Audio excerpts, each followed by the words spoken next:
Please think of the kids. My family said after I discovered they bought a house using my name and credit. 1 minute I was carrying groceries up 3 flights of apartment stairs, silently congratulating myself for remembering toilet paper, before actually running out for once. The next minute I was standing in my kitchen staring at a letter that looked about as harmless as a tax form and about as emotionally stable as a hand grenade. My name, my full legal name. Not junk mail, not spam.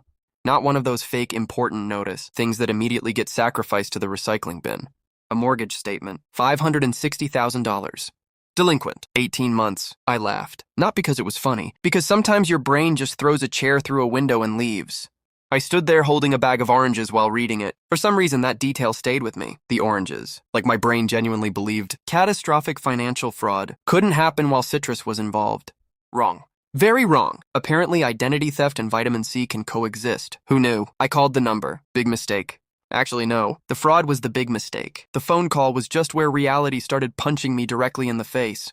The representative sounded painfully calm. The kind of calm that only develops after delivering devastating information to strangers all day. Mortgage. Opened 22 months ago. Property address. Then he read it. And suddenly my stomach dropped so hard I thought gravity had gotten personal. The house. Lauren's house. My sister's stupid perfect Instagram house. The one with the giant front porch. The one with the Christmas photos. The one with the inspirational signs and fake farmhouse aesthetic. The one she'd posted roughly 9 million pictures of. Hashtag blessed. Hashtag finally home. Hashtag apparently stolen my identity. I sat down so fast I nearly missed the couch, which would have been fitting. Nothing says family betrayal like getting a concussion during the reveal. The thing about Lauren is that everyone loved Lauren. Correction, everyone loved saving Lauren. Different thing. Important distinction. Lauren had this magical ability to create emergencies around herself, the way normal people create grocery lists. Money problems, relationship problems, career problems, life problems. Always problems, and somehow those problems always became everyone else's responsibility.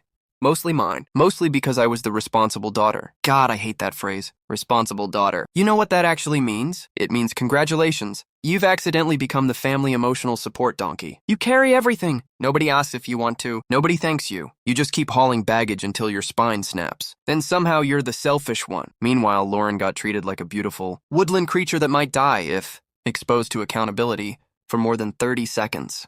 I wish I were exaggerating. I'm not. When I was 16, I got my first job. Lauren got a car. When I worked overtime, Lauren got help with rent.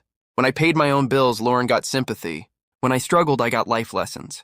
When Lauren struggled, she got rescue missions. Funny how that works. Actually not funny. Infuriating. But infuriating doesn't fit on greeting cards, so here we are. I texted her. 1 sentence. Why is my name on your mortgage? 3 dots appeared. Vanished. Appeared again. Vanished again. Like her thumbs were trying to escape criminal liability. 4 minutes passed. Then my phone rang. Mom. Of course it was Mom. Not Lauren. Never Lauren. Lauren was the tornado. Mom was the public relations department, the cleanup crew, the spokesperson, the woman whose entire personality had become explaining why Lauren's latest disaster wasn't actually Lauren's fault. I answered, and immediately knew she already knew. That was the worst part. Not surprise, recognition. The second I heard her voice, I knew. She wasn't shocked. She wasn't confused. She was managing. Damage control mode. Already active. Already running. Like I'd arrived late to a meeting everyone else attended months ago. The excuses started immediately. Lauren was desperate. The kids needed stability. It wasn't supposed to be permanent, just temporary. Just until refinancing. Just until things improved. Just until. Amazing phrase. People can hide entire crimes inside just until. I asked who knew. Silence. Tiny silence. Microscopic. But enough. Then came Dad, because apparently this family betrayal had a guest appearance. His voice came through the line, and somehow he managed to say the most infuriating thing I'd heard all day. Your sister has children. I almost laughed again. Almost. Because what exactly was I supposed to do with that information? Oh, wow. Children. Those magical creatures that apparently erase federal crimes. How silly of me. I forgot. Identity theft is illegal unless somebody owns a minivan. My mistake. He kept talking. Something about family. Something about understanding. Something about sacrifice. Honestly, my brain started muting him. Because every sentence translated into the same thing. We chose her. Again. Same story. Different decade. I looked around my apartment while he talked. The secondhand couch. The cheap curtains. The stack of bills organized by due date. Every boring, responsible choice I'd made for 15 years. Every sacrifice. Every extra shift. Every skipped vacation. Every careful financial decision. All of it. And somehow the reward was discovering. My family had used my identity like a library card. Cool. Love that journey for me. Really? Fantastic. I barely slept. Actually, that's a lie. I didn't sleep. There's a difference. Sleeping involves rest. I spent the night staring at the ceiling while my brain reenacted every interaction I'd ever had with Lauren, every favor, every weird request, every moment I ignored because confronting it would have ruined family dinner. Turns out avoiding conflict is expensive. Who knew? By sunrise, I was running entirely on caffeine, rage, and betrayal, which honestly is basically a sports drink for oldest daughters. At 8:47 in the morning, I walked into a police station. The second those doors closed behind me, something strange happened. The panic started turning into anger. Real anger, the useful kind. The kind with teeth, because for the first time since opening that letter, I stopped asking whether I was overreacting, stopped wondering whether maybe there was some explanation, stopped trying to make their actions make sense. There wasn't an explanation. There was a crime. A very expensive crime, and for the first time in my life, I wasn't interested in protecting Lauren from consequences. I was interested in consequences. And honestly, that realization felt amazing. Terrifying, heartbreaking, but amazing. Like taking off a backpack full of bricks and realizing you'd been carrying it so long you forgot what's standing. Upright felt like. The officer took my statement, asked questions, typed notes, professional, efficient, no family guilt, no emotional manipulation, no lectures about understanding, just facts. God, facts were refreshing. I left with a case number, a criminal investigation, and a feeling I hadn't experienced in years. Not happiness. Definitely not happiness. More like clarity. The ugly kind. The kind that burns. The kind that changes everything. And somewhere in another part of town, my sister was sitting inside a house she never should have had. A house built with my name, my credit, my future. The funny thing, for the first time, I wasn't worried about what would happen to her. I was wondering what would happen when the lies finally ran out. And judging by the feeling in my stomach, that day was coming fast. Apparently discovering your identity got stolen isn't even the worst part. The worst part is finding out that was just the appetizer. I wish I were kidding. I wish the mortgage had been the entire disaster. One giant horrible thing. One dragon. One final boss. Instead, it turned out I was standing in a field stepping on rakes. Every time I thought I'd found the last one, whack, another rake, straight to the face. 3 days after filing the police report, I sat at my kitchen table with my laptop open and enough coffee in my bloodstream to legally qualify as industrial equipment. I started pulling records. Everything. Every account. Every credit inquiry. Every stupid little financial breadcrumb connected to my name. The deeper I dug, the uglier it got. A credit card. Not mine. A car loan. Definitely not mine. Several hard inquiries. Also not mine. I stared at the screen, then refreshed it, then stared some more. Like maybe the numbers would feel embarrassed and leave. They didn't. Rude.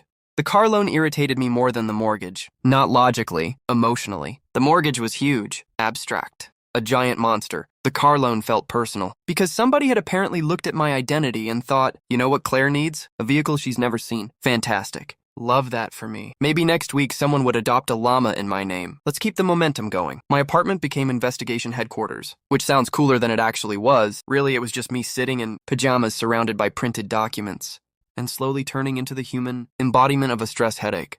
Papers everywhere, highlighters, sticky notes, folders. At one point, I found myself labeling evidence, while eating cereal out of a measuring cup because all my bowls were buried under paperwork. That felt symbolic somehow. Not sure of what. Mental decline, maybe. The detective called twice that week. Both conversations were weirdly comforting. Not because the situation was comforting. Obviously. Nothing about felony fraud screams cozy, but there was something calming about talking to someone who treated this like a puzzle instead of family drama. No emotional speeches. No guilt. No lectures. Just facts. God. Facts are beautiful. Facts don't cry. Facts don't manipulate.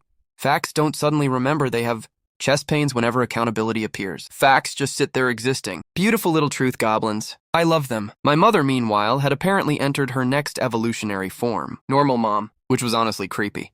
She called me to discuss television. Television, as if my entire life wasn't currently on fire. A detective was investigating my family. My credit score was in witness protection, and this woman wanted to discuss a cooking show.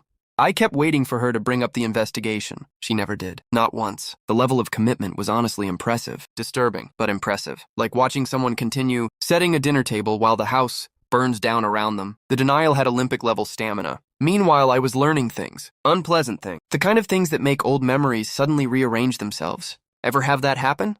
Where a memory you've had for years suddenly changes shape. Same event, different meaning. Like finding out your favorite childhood painting is actually haunted. I started remembering weird moments, tiny moments, the kind you dismiss at the time. Lauren asking oddly specific questions about finances. My mother wanting copies of documents for random reasons.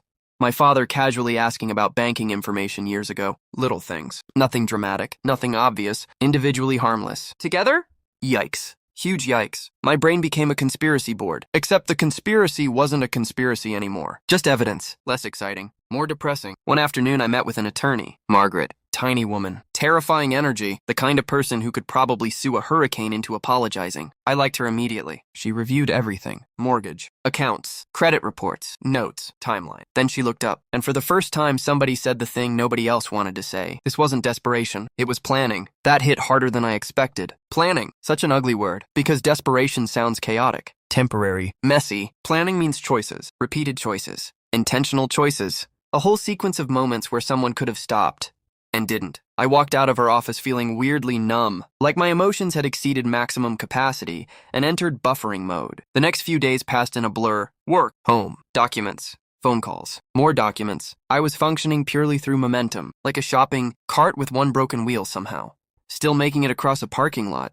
Then Saturday happened. Family dinner, of course, because every disaster in my family eventually ended up around a dinner table. The battlefield of choice. Nothing says emotional warfare like pot roast. I almost didn't go. Honestly, I should have stayed home. Ordered takeout. Watched trash television. Protected my peace. But curiosity is a disease, and I have it badly. So I went. The second I walked inside, I knew something was different. You ever enter a room and immediately feel tension?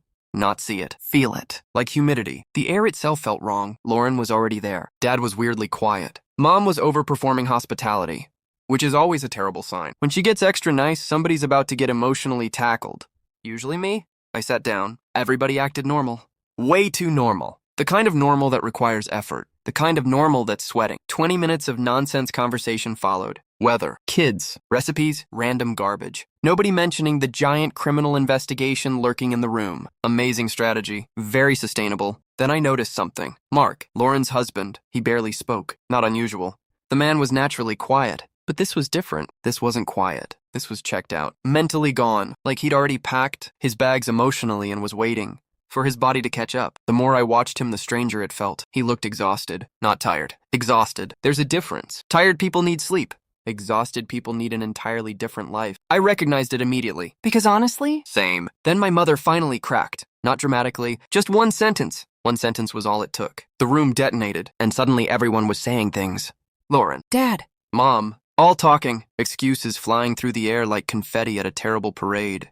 The fascinating part? Nobody actually denied anything. I noticed that instantly. Nobody said it wasn't true. Nobody said it didn't happen. They skipped straight to justification. That's how you know. Innocent people argue facts. Guilty people argue circumstances. Huge difference. My brain caught it immediately, and once I noticed it, I couldn't unsee it.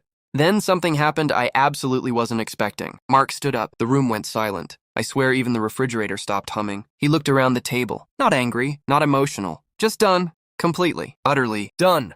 And honestly, I've never seen a human being look more dangerous. Not because he was threatening, because he had stopped protecting people. Big difference. The moment someone stops carrying everyone else's secrets, the entire balance of power changes. I could practically hear it, a giant internal click, like a lock opening. Mark disappeared down the hallway. Nobody moved. Nobody breathed. My father looked nervous. Actually nervous. That got my attention, because Dad never looked nervous. Frustrated. Sure. Annoyed. Absolutely. Smug, frequently. But nervous? Never, until now. A few minutes later, Mark returned carrying a folder. Just a plain manila folder. Nothing special. Which somehow made it scarier. The most devastating objects are always boring. A folder, a letter, a document, a flash drive. Tiny little containers full of consequences. He set it on the table. And suddenly every survival instinct in my body started screaming. Not because I knew what was inside. Because everybody else did. The reactions gave it away. Lauren looked sick. Mom froze. Dad looked furious. Mark looked relieved. And that's when I realized something. The mortgage wasn't the whole story. Not even close. It was just the piece I accidentally found. The thing underneath the thing. The loose thread, and whatever was inside that folder, that was the part nobody had wanted me to see, which meant naturally I was about 30 seconds away from seeing all of it. And judging by everyone's faces, I wasn't going to like what came next. I spent weeks imagining worst-case scenarios. My brain built entire horror movies. Every possible betrayal. Every possible lie. Every possible explanation. Turns out reality doesn't need imagination. Reality has receipts. The folder landed on the table with almost no sound. Still felt like an explosion. Nobody touched it. Nobody breathed. I looked at Mark, then at the folder, then back at Mark. My brain was already sprinting ahead. What is it? How bad is it? Can it somehow get worse? Please don't let it get worse. Actually, scratch that. Of course it gets worse. Every time I ask that question, life treats it like a challenge. I opened the folder, immediately regretted existing. Inside wasn't one document. It was a timeline, a whole damn timeline. Bank statements, applications, emails, approval letters, screenshots, records, organized, labeled. Chronological. Somewhere along the line, Mark had apparently become the world's most depressed archivist. The man had documented everything, and now it was all sitting in front of me. The first thing I noticed wasn't even the numbers. It was the dates. The dates hit me first, because suddenly I wasn't looking at one event. I was looking at years. Years, not months. Years. The timeline stretched backward further than I expected. Way further. I flipped pages. The room stayed silent. The kind of silence where every paper shuffle sounds aggressive. Then I found something strange. A spreadsheet. A literal spreadsheet. My mother made spreadsheets. Always had. She organized Christmas shopping in spreadsheets. Vacation budgets. Birthday planning. Everything. And there it was. One of hers. I recognized the formatting instantly. Color coding. Specific font. Same weird way she labeled categories. My stomach dropped. Not because I didn't already suspect she was involved. Because this wasn't involvement. This was management. The spreadsheet tracked payments, dates, transfers, account balances, income projections, future borrowing possibilities, future borrowing possibilities. I actually stopped reading. Just stared. Future. Borrowing. Possibilities. Like this was a business plan. Like my identity was an asset portfolio. Like somebody had sat down with coffee and thought, let's see what else we can squeeze out of Claire. Awesome. Love discovering you're apparently a financial resource instead of a person. Big fan. Huge. I kept reading. Mistake. Massive mistake. The deeper I went, the colder I got. At some point, anger disappeared. Not forgiveness. Not sadness. Something else. Detachment. Like my brain was slowly pulling away from the emotional part because the emotional part was overloaded. You know how your phone starts closing apps when memory gets too full? That. My soul was force quitting. One page stopped me completely. A printed email. Short. Simple. A chain between Lauren and my mother. Months before the mortgage. Months. Before. Meaning this wasn't a desperate last-minute disaster. This wasn't panic. This wasn't survival. This was preparation. The email wasn't even dramatic. That's what made it horrible. Ordinary. Casual. Normal. Like discussing grocery shopping. People always imagine betrayal looking dramatic. Movie scenes. Screaming. Arguments. Crying. Nope. Real betrayal usually looks administrative. A bunch of ordinary people making ugly decisions over coffee. I hated that realization. Still do. Across the table, my father started talking. I barely heard him. Something about helping family. Something about intentions. Something about everyone benefiting eventually. The words sounded far away, like hearing a television in another room. Because something had finally clicked. Not about the fraud. About them. All of them. The entire system. The family operating system I'd been running on my whole life. Suddenly I could see it. Every role. Every rule. Every expectation. Lauren got rescued. Mom justified. Dad enforced. And me? I absorbed. That was my job. Absorb. Stress. Cost. Responsibility. Consequences. Everything flowed downhill until it hit me, then stopped. The system worked because I participated. Not willingly, not knowingly, but still. I played my part for years. The realization hit like ice water. Because if that was true, then this wasn't really about money anymore. The money was just the thing that finally broke the machine. I looked around the table. Really looked. And for the first time in my life, I stopped seeing family.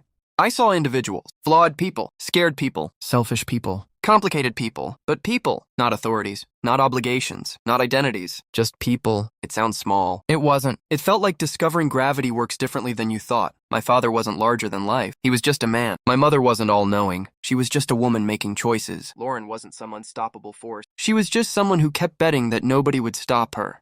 And suddenly all of them looked smaller, not physically, emotionally. The mythology was gone. Then Mark did something unexpected. He slid another document toward me, a sealed envelope. My name written across the front. I frowned. What is this? For the first time all night, he answered. Short, flat, tired. Read it later. That was it. No explanation. No dramatic speech. Nothing. Honestly, respect. At that point, everybody else in the room had delivered enough speeches to qualify for public office. I took the envelope, slipped it into my bag, then stood up. Nobody tried stopping me, which somehow felt worse. Because I think they finally understood. This wasn't an argument anymore. Arguments imply negotiation. This was over. I walked outside. Cold air. Dark parking lot. Silence. Actual silence. No family voices. No excuses. No pressure. Just me. My car.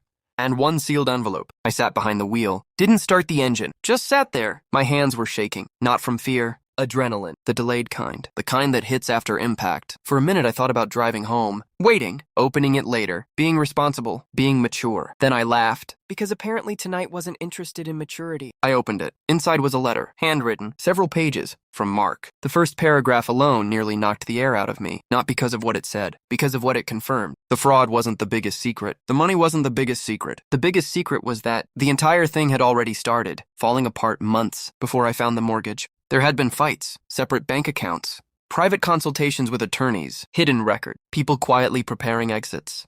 The house wasn't holding the family together. It was the thing tearing everyone apart. And somehow nobody told me. I kept reading, page after page, my pulse getting faster, because the letter wasn't explaining the past. It was warning me about something still happening, something active, something nobody at that dinner table knew Mark had discovered. By the time I reached the final page, I wasn't angry anymore. I wasn't shocked. I wasn't even surprised. I was just staring through the windshield thinking one very specific thought. You have got to be kidding me. Because buried in those pages was proof that the fraud investigation was about to collide with something much bigger. And when it did, nobody at that table was ready for what would come next. Including me. Nothing ruins a terrible week quite like discovering there's a bonus. Disaster hidden inside the original disaster. I sat in my car reading Mark's letter twice, then a third time, because surely I was misunderstanding. Surely. Unfortunately, reality remained committed to being reality. The letter explained one thing. A few months before I'd received the mortgage notice, Lauren had started moving money. Not huge amounts, small amounts. The kind nobody notices. The kind people absolutely notice later. Mark had found transfers, withdrawals, missing balances, accounts he didn't recognize. He'd confronted her. She'd blamed bookkeeping errors, then bank glitches, then stress, then somehow him. Classic. If accountability were an Olympic sport, my sister would have had endorsements. The important part wasn't the money. The important part was where it went. Nobody knew, not Mark, not my parents, not even the people helping cover everything up, which was honestly hilarious. Imagine committing multiple felonies and still getting scammed by your own teammate. Incredible efficiency. The next morning, I gave the letter to Detective Holloway. His expression changed about halfway through reading. Not dramatically, just enough. Enough to know this mattered. A week later, investigators found the missing accounts. And suddenly everybody's stories stopped matching. Fast. Very fast. Turns out panic makes terrible glue. The moment pressure hit, everyone started protecting themselves. Lauren blamed Mark. My parents blamed Lauren. Lauren blamed the notary. The notary blamed everybody. It became a demolition derby of finger-pointing. I watched from a distance, exhausted. Done. Honestly kind of numb. The weird thing? The anger was fading. Not forgiveness, just fatigue. I was tired. Tired of documents. Tired of lies. Tired of being emotionally drafted into everyone else's bad decisions. The court dates came. The charges came. The pleas came. Then one morning it was over. Not dramatically, no movie ending, no giant speech. Just paperwork, signatures, orders, consequences. The house got sold. The accounts got frozen. The debts got sorted. The machine finally stopped moving. A month later I moved apartments. Nothing fancy, just better. 2 bedrooms. Actual sunlight. A dishwasher that didn't sound like it was fighting for its life. Luxury. Pure luxury. The first night there, I sat on the floor eating takeout because my furniture hadn't arrived yet. The room echoed. The place was empty. Quiet. For the first time in forever, genuinely quiet. No phone calls. No crisis. No emergency. No family drama demanding oxygen. Just silence. Beautiful silence. My phone buzzed once. Unknown number. Voicemail. I knew who it was before listening. I didn't listen. Still haven't. Maybe I will someday. Maybe not. The funny thing is, for years I thought losing my family would feel like falling, like some catastrophic collapse. Instead it felt more like setting down a suitcase I'd forgotten I was carrying. Not relief exactly. Just less weight. A lot less. A few months later my credit score climbed back over 800. I stared at the number for a second, then closed the app. Because honestly, that wasn't the victory. The victory happened earlier, the day I stopped answering for everybody else's choices. The day I stopped volunteering to be collateral damage. The day I finally said no. Anyway, the oranges eventually went bad. Found one months later behind a cereal box. Completely shriveled. Looked exactly how I felt when this whole thing started. I threw it away. Then went back to making dinner. And that was the end of it. Or at least the end of my part. Everybody else could keep arguing about the wreckage. I had groceries to put away. This time without any surprise mortgages.